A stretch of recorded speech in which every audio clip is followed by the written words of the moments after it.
اندازاً کتنا عرصہ لگ جائے گا تمہیں کراچی میں؟ وہ تولیے سے سر رگڑتے ہوئے باتھ روم سے برآمد ہونے کے بعد زور و شور سے تیاریوں میں مگن نازش سے مخاطب ہوئے تھے۔ ایسا ہے کہ شادی کی ڈیٹ تو 2 ماہ بعد کی طے پائی تھی، مگر آپ جانتے ہی ہیں یاسر اور سہرش دونوں کی 1-2 دن کے وقفے سے آگے پیچھے کی تاریخ پکی ہوئی ہے۔ امی تو شوگر کی مریض ہیں، 2 شادیاں نپٹانا ان کے لیے تقریباً ناممکن ہے، اسی لیے مجھے 2 ماہ قبل بلوا بھیجا ہے۔ پھر گھر بھر کی بڑی بھی ہوں، پاپا تو اپنے بزنس ٹورز پر رہتے ہیں، کم ہی پاکستان آتے ہیں، ایسے میں سب کچھ مجھے ہی دیکھنا اور سنبھالنا ہوگا۔ نازش اپنے محبوب شریک سفر کے موڈ کے پیش نظر سہج محتاط شیریں انداز میں کہہ رہی تھی۔ جانتی تھی کہ میاں جانی اس کا نظر سے اوجھل ہونا برداشت نہیں کر پاتے تھے۔ جب بھی میکے جانے کا تذکرہ چھڑتا ان کا موڈ خراب ہو جاتا تھا۔ نازش کی مسمسی صورت دیکھ کر اجازت تو بالآخر دے ہی دیتے تھے، مگر دل پہ پتھر رکھ کے رخصت کرتے تھے۔ اکثر ایسا ہوا نازش 1 ہفتے کی اجازت لے کر کراچی آتی اور وہ دوسرے تیسرے دن ہی فون کر کے واپس بلوا لیتے، یا چین نہ پڑتا تو خود ہی اسلام آباد سے کراچی چلے آتے۔ نازش ان کے بے پایہ محبتوں پر سردا پا ان کی بجھارن بن جاتی تھی، خود اس کا دل بھی تو نہ لگتا تھا ان کے بغیر۔ وہ جو اس کے محبوب بھی تھے، ہمراز بھی تھے اور شریک زندگی، حالانکہ کہاں افریدی قبیلہ اور کہاں پنجاب کے ملکوں کا بیٹا، بس قسمت نے ساتھ دیا اور ان کی محبت جیت گئی۔ یاسر اور سہرش میرے بھی بھائی بہن ہیں، ظاہر ہے ان کی خوشیاں، ان کے کام میرے لیے مقدم اور اہمیت کے حامل ہیں۔ تم بے فکر ہو کر جاؤ، 2 ماہ کی رخصت کی اجازت دی جاتی ہے، مگر خبردار 2 سے 4 ماہ نہیں ہونا چاہیے۔ وہ شریر انداز میں متبسم ہوئے تھے۔ انہیں خوشگوار موڈ میں دیکھ کر نازش ایک دم ہلکی پھلکی ہو گئی، جیسے سر سے کوئی بوجھ سرک گیا تھا۔ فون تو خیر میں باقاعدگی سے کرتا ہی رہوں گا، کوشش کروں گا بیچ میں کراچی کا 1 آدھ چکر لگانے کا۔ ہاں، شادی سے ٹھیک 1 ہفتہ قبل کراچی پہنچ جاؤں گا۔ اس کے علاوہ بھی درمیان میں اگر ضرورت پڑے تو کال کر کے مجھے بلوا لینا۔ وہ ملازم کے ذریعے سامان ڈکی میں رکھواتے ہوئے ذمہ دار شوہر کے تمام تر فرائض بخوبی سر انجام دے رہے تھے۔ پاپا آپ کب تک آ جائیں گے نانو کے ہاں؟ 6 سالہ مہوش جاتے سمے باپ کی گلے سے لپٹ کر پیار کرتے ہوئے بے تابی سے دریافت کر رہی تھی۔ دانیال مہدی نے اسے بھینچ کر سینے سے لگا لیا۔ بہت جلد پاپا کی جان، میں روز فون کروں گا اپنی جانو کو۔ وہ بیٹی پر جان دیتے تھے، یہی تو بچی تھی ان کی 4 اولادوں میں سے۔ یہ قدرت کا عجیب فیصلہ تھا۔ نازش 4 بار ماں بنی، مگر تینوں بار مردہ بیٹیوں کو جنم دیا۔ چوتھی بار مہوش پیدا ہوئی تھی، بڑی منتوں مرادوں کے بعد، اور خدا کا شکر تھا کہ زندہ بچ گئی تھی۔ نازش اور مہوش کے چلے جانے کے بعد دانیال گھر میں بہت تنہائی محسوس کرنے لگے تھے۔ امی جان اور ابا جان کو وہ 2 ہفتے قبل حج کے لیے روانہ کر چکے تھے۔ ان کا کم از کم 3 ماہ تک واپس لوٹنا ممکن نہیں تھا۔ دانیال سے 2 سال چھوٹے بلال اور ان کی فیملی سعودیہ میں رہائش پذیر تھی۔ امی اور ابا جان کا ارادہ تھا کہ حج کی ادائیگی کے بعد کچھ عرصے بیٹے کے پاس رہیں گے۔ مہوش اور نازش کو کراچی گئے 1 ہفتہ گزر چکا تھا جب اس روز اچانک انہیں لوک ورثہ میں وہ نظر آ گئی، اور جیسے دل کا شہر تاروں سے سجتا چلا گیا۔ وہ تو دل سے یہ امید ہی خارج کر بیٹھے تھے کہ دوبارہ اس محبوب سحر انگیز چہرے کو دیکھ پائیں گے۔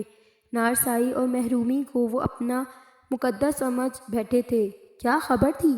کا آنگن دیدار کے پھولوں سے بھر جائے گا۔ انہیں پتہ چلا تھا کہ لوک ورثہ میں ان دنوں تصویری نمائش لگی ہوئی تھی۔ شام کو سپر مارکیٹ کی طرف سے گزرتے ہوئے یوں ہی انہوں نے لوک ورثہ کی عمارت کے سامنے گاڑی روک لی۔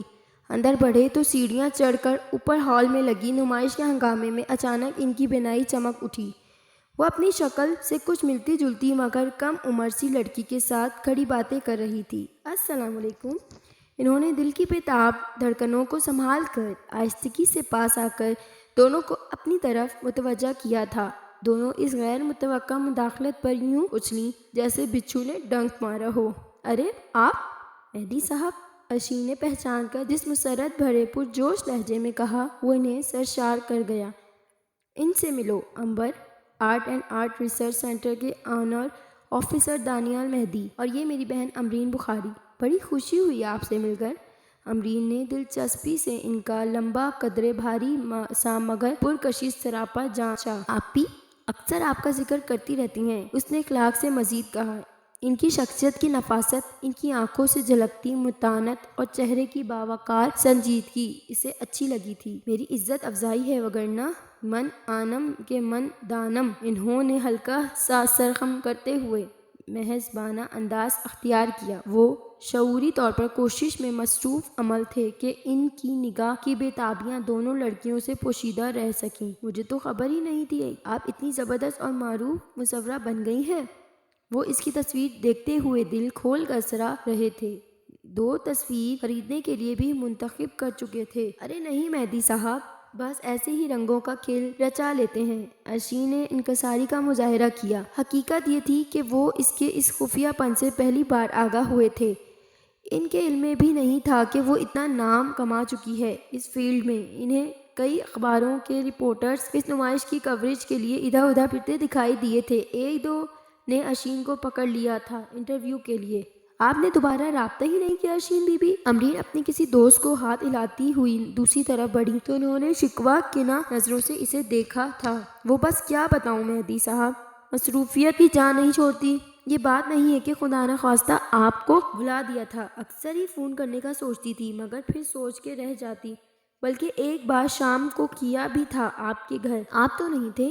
ناجیش آپا سے بات ہوئی تھی، انہوں نے بتایا کہ آپ رات 10 بجے سے پہلے کبھی نہیں لوٹتے، اور آپ کو خبر ہی ہے رات کو دیر سے اس طرح فون کرنا مجھے کچھ اچھا نہیں لگا، اس لیے رک گئی۔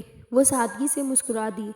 ارے ہاں، ناجش نے چند ہفتے قبل بتایا تو تھا کسی فون کے بارے میں، اتفاق یہ کہ وہ آپ کا نام بھول گئی تھی۔ انہوں نے یادداشت پر زور ڈالتے ہوئے کہا، آپ نے مجھے پیچ کر لینا تھا۔ انہیں اپنی عدم موجودگی کا افسوس ہو رہا تھا۔ دراصل میرے پاس آپ کے گھر کا نمبر نہیں تھا، ورنہ یہ زحمت میں خود کر لیتا۔ وہ جانتے تھے اس نے آفس کے کسی شخص کو ذاتی نمبر نہیں دیا تھا۔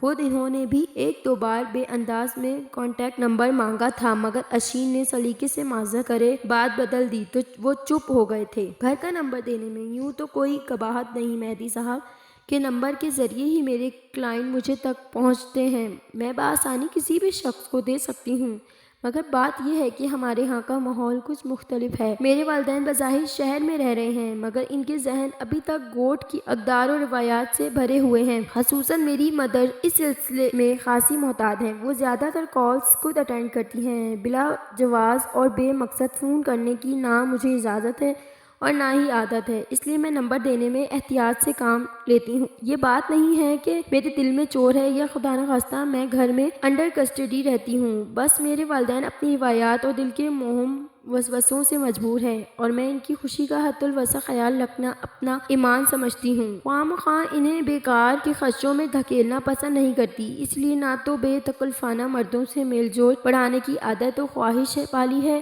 اور نہ کسی کی اس درجے حوصلہ افزائی کی ہے کہ وہ جان کو آ جائیں۔ بہت خوب۔ انہیں اس کا صاف کھڑا لہجہ بہت اچھا لگا تھا۔ کوئی بات نہیں، آپ بے شک نمبر نہ دیں، انہوں نے برا مانے بغیر خوش دلی سے کہا۔ نہیں بھائی، اب مجھے شرمندگی ہو رہی ہے۔ بھلا جب ایرے خیرے رنگ برنگے لوگ مجھے کال کر سکتے ہیں تو پھر آپ جیسا نفیس طبع اور تہذیب یافتہ شخص کیوں نہیں کر سکتا؟ آپ احتیاطاً نمبر نوٹ کر لیں۔ پھر آخرکار اس نے نمبر لکھوا ہی دیا، جیسے 2-3 بار دہرانے سے انہیں ازبر ہو گیا تھا۔